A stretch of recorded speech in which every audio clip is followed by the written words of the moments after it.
N'hésitez pas à liker la vidéo si elle vous plaît et si vous êtes nouveau sur la chaîne, n'oubliez pas de vous abonner et d'activer la notification pour ne rater aucune de nos prochaines vidéos. On commence. Le Sénégal, également appelé pays de la Teranga, est une contrée située en Afrique de l'Ouest et réputée pour son hospitalité.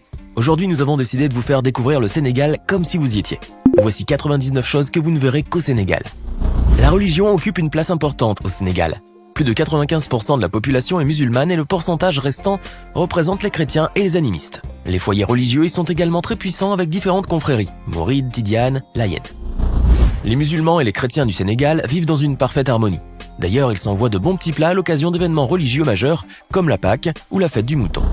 Bien que le français soit la langue officielle du pays, c'est le Wolof qui y domine. Il s'agit d'un dialecte maîtrisé par plus de 80% de la population. Quant au français, il est plus courant au niveau de l'enseignement, de l'administration et dans le monde des affaires. Les daharas ou écoles coraniques sont des institutions traditionnelles où les jeunes musulmans acquièrent les bases de l'éducation religieuse et spirituelle. On y trouve des enfants âgés de 2 à 3 ans, des adolescents et aussi des adultes. De nombreuses ethnies cohabitent dans le pays de la Teranga et celles-ci vivent dans une parfaite entente. Les plus célèbres sont les Wolofs, les Sérères, les Peuls et les Diolas. L'une des particularités du Sénégal, c'est que ses habitants ont traditionnellement pour coutume de manger tout en étant assis par terre. Pour ce faire, une nappe ou une natte est souvent utilisée. Le riz au poisson est le plat national du pays. Préparé à base de riz, de légumes et de poissons frais, cette recette emblématique est très appréciée pour son goût exquis. Au Sénégal, le riz s'incruste dans les repas du quotidien et se consomme tous les jours, notamment à l'heure du déjeuner. D'ailleurs, selon les données de la FAO, la consommation en riz est de 90 kg par habitant. Au Sénégal, le petit déjeuner aussi est hyper important. Les familles préparent en ce sens de la semoule de mil au lait caillé, de la bouillie de perles de mil ou des beignets. En version salée, vous avez le droit à plusieurs types de sandwichs, pain au thon, spaghettis, lentilles, etc. Sans oublier l'infusion de kinkeliba ou encore le fameux café Touba, qui est typiquement sénégalais. Le bissap est considéré comme le jus national au Sénégal. C'est une infusion de fleurs d'hibiscus séchées qui est servie après le repas. Au Sénégal, on trouve des tanganas qui sont des gargotes, symboles du street food. Les citoyens aiment y prendre leur petit déjeuner et dîner. L'avantage, c'est qu'on peut y manger à petit prix, moins d'€1. Et la quantité y est souvent au rendez-vous. Il y a aussi dans ce pays ouest-africain une ville nommée Saint-Louis.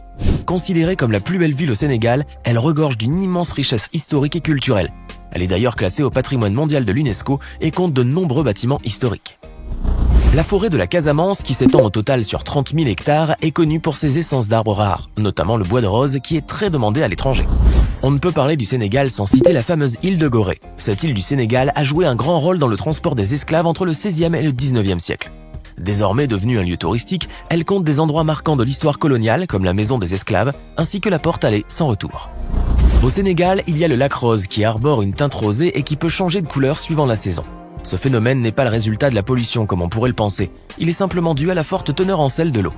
Le spectacle aux alentours est fascinant avec les nombreuses dunes de sel, les hérons et les flamants roses. On trouve aussi au Sénégal le phare des Mamelles qui se trouve à environ 4 km de la pointe des Almadies à Dakar. C'est l'un des phares les plus puissants d'Afrique. Pour les adeptes de la vie nocturne de Dakar, il y a les Almadies. On y trouve de nombreuses boîtes de nuit, d'immenses centres commerciaux ainsi que des hôtels de luxe. Une ambiance qui, selon certains, contraste clairement avec le reste du Sénégal. À Rufisque, à 30 km de Dakar, se trouve Diamniadio, une ville futuriste conçue pour atténuer l'encombrement résidentiel et commercial dans la capitale sénégalaise. Centres d'affaires, hôtels, universités, hôpitaux, quartiers d'habitation, etc. Tout est imaginé pour rendre la ville attractive. Au Sénégal, il y a des villes religieuses comme Touba qui comporte une grande mosquée et qui est la cité des Mourides, une confrérie musulmane. La ville accueille chaque année des millions de disciples venus du monde entier pour le pèlerinage lors du Magal de Touba. Le Sénégal compte aussi de nombreuses villes qui sont le fief de la confrérie des Tidianes. Il y a Tivaouane, Medina Bay et Ndiassane. Chaque année, chacune d'elles célèbre le Gamou qui commémore la naissance du prophète Mohammed et réunissent des milliers de fidèles. Le fleuve Sénégal, long de 1790 km, borde le pays et se jette dans l'océan Atlantique. Celui-ci arrose le pays, le Mali, la Mauritanie et la Guinée. Le Sénégal compte un parc d'oiseaux qui date de 1971 et qui a une superficie de 60 000 hectares. On y repère une large variété d'oiseaux, flamants roses, aigrettes, vautours, spatules, oies de Gambie, etc. Il existe aussi dans le pays un autre parc naturel qui est celui de Nyokolokoba. Ce dernier renferme de nombreux animaux sauvages comme les lions, les léopards, les singes, les crocodiles et d'autres animaux sauvages. Au sud de Dakar, vous trouverez la ville de Mbour, qui s'inscrit au cœur d'un grand port de pêche. C'est une ville touristique où il y a de nombreuses pirogues colorées et une mer riche en espadons, thon et marlins. Parmi les richesses du pays, on note l'or de Sabodola, ce dernier étant un site niché au sein de la région de Kédougou. À ce jour, les réserves de la mine sont évaluées à 90 tonnes d'or métal.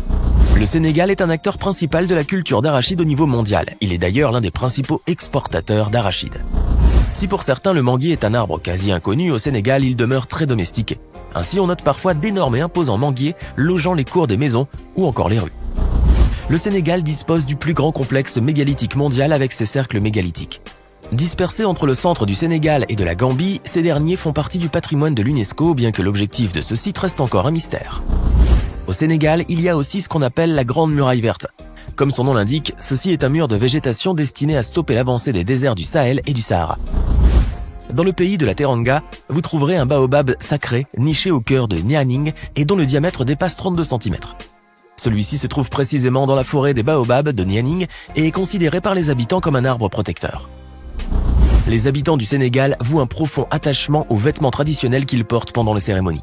D'ailleurs, certains jeunes Sénégalais habitués aux vêtements décontractés mettent un point d'honneur à s'habiller en tenue traditionnelle tous les vendredis. Dans la société sénégalaise, la dot est une condition sine qua non lors de la demande en mariage. Parfois, des sommes exorbitantes sont demandées aux prétendants en guise de dot à la jeune fille. Les montants peuvent avoisiner les 7 500 € dans certains cas. Eh oui, pour le meilleur et pour le pire. Au Sénégal, la culture de l'hospitalité est très développée. C'est ainsi que vous trouverez à l'heure du déjeuner quelques portes de maisons grandement ouvertes pour accueillir d'éventuels invités ou pique-assiettes. Les cérémonies sénégalaises sont bien particulières car c'est l'occasion pour les femmes de mettre en avant leurs tenues et leurs bijoux. En ce qui concerne le baptême, il est célébré une semaine après la naissance de l'enfant.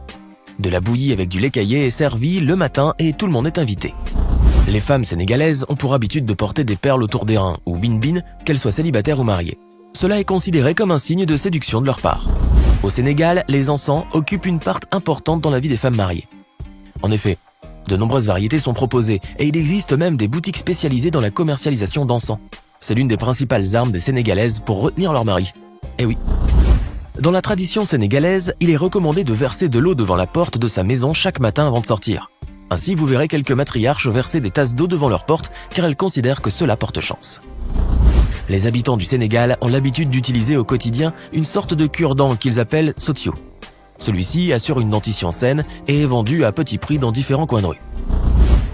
Les femmes du Sénégal aiment souvent organiser des tontines entre amis. Il s'agit d'une caisse d'épargne où chaque participante verse une somme de manière quotidienne ou mensuelle. Puis à chaque fin de mois, un nom est tiré au hasard et la personne désignée empoche l'argent. Dans le pays, la circoncision est une étape essentielle de la vie des garçons. Elle est considérée comme une émancipation sociale qui leur permet de devenir de véritables hommes. Au cours de cette période de retraite, les valeurs telles que la loyauté, le courage et la bravoure leur sont inculquées. Les griots sont des personnages importants au Sénégal et dont le rôle a considérablement évolué au fil des années. Autrefois historiens, conteurs, chroniqueurs et chanteurs, ces derniers assistent désormais au mariage et au baptême. À l'instar des ethnies, la notion de caste persiste toujours au Sénégal. À cet effet, il y a la caste des nobles, celle des griots, des forgerons, des cordonniers, des bûcherons. Parfois, les personnes de castes différentes sont tenues de ne pas se marier ensemble. Bien que cette tradition soit jugée obsolète, elle est restée ancrée dans l'esprit des anciens et est un sujet tabou qui oppose les anciennes et nouvelles générations. Au Sénégal, il y a aussi le faux lion qui se présente sous un personnage déguisé en lion et qui met de la peinture sur son visage. Des spectacles de faux lions sont exclusivement organisés et attirent beaucoup de monde. Ces derniers prennent en chasse les populations qui se prennent au jeu. Gare à toi si on t'attrape. On trouve également au Sénégal ce qu'on appelle le Xoy, qui est une cérémonie de prédiction pratiquée par les ethnies du Sud. Des devins et guérisseurs prédisent les événements et catastrophes qui interviendront au cours de l'année dans le pays. La lutte est le sport national du Sénégal et les lutteurs les plus célèbres parviennent à gagner jusqu'à 150 000 € par combat. Sport de contact, la lutte sénégalaise intègre aussi la boxe, d'où appellation de lutte avec frappe. Dans le pays, les Signares ont une histoire spécifique. Femmes emblématiques du Sénégal, plus précisément dans la ville de Saint-Louis, les Signares, dérivés du portugais Sanoras, sont des femmes métisses, nées de l'union d'un Européen et d'une Africaine à l'époque coloniale. Il est pratiquement impossible d'évoquer la région sans les mentionner. Les transports en commun sont nombreux au Sénégal, mais ce qu'on ne trouve nulle part ailleurs, ce sont bien les cars rapides. Généralement de couleur jaune-orange-bleu, ceux-ci sont des camionnettes Renault aménagées pour contenir une vingtaine de passagers et effectuant des trajets urbains ou interurbains. Il y a aussi l'autre version de car qui est de plus grande taille et de couleur blanche. Le Sénégal compte un marché populaire appelé le marché de Kermel et qui est classé monument historique.